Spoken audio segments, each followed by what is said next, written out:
Okay, very good, very good, thanks అమ్మా. ఓకేనా, very good. కంపల్సరీగా ఇలాగే ఉండాలి. ఓకేనా, సేఫ్ మన సేఫ్. క్లిప్ కూడా పెట్టారు మీరు, హెల్మెట్ పెట్టుకున్నారు, క్లిప్ పెట్టుకున్నారు. వెరీ గుడ్ అండి. మీలాంటి వాళ్ళు ఒక 10 మందికి చెప్పాలి. ఓకేనా, అందుకని అప్రిషియేట్ చేయడం కోసం ఆపాం. ఓకేనా, ఎక్కడి దాకా వెళ్తున్నారండి? ఎక్కడి నుంచి వస్తున్నారు?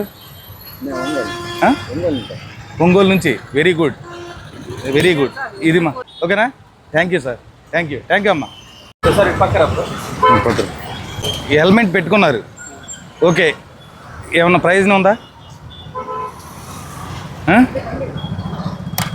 హెల్మెట్ పోలీస్ కోసం పెడుతున్నారు, క్లిప్పు మీ ఫ్యామిలీ కోసం పెట్టండి.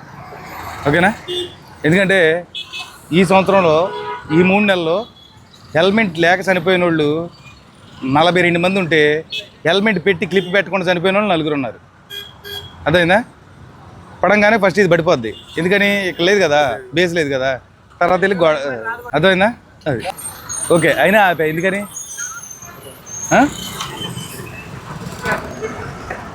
క్లిప్ పెట్టావా? హెల్మెట్ మా కోసం పెట్టుకో.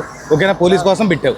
ఓకే, కాదు, ఇది హెల్మెట్ మాత్రం పోలీస్ కోసం పెట్టావు, క్లిప్ నీ ఫ్యామిలీ కోసం పెట్టు. ఓకేనా, హెల్మెట్ పెట్టి క్లిప్ పెట్టకపోవటం వల్ల ఒక 4 చనిపోయారు. ఫ్యామిలీ కోసం క్లిప్ పెట్టు. ఓకేనా, థ్యాంక్ యూ.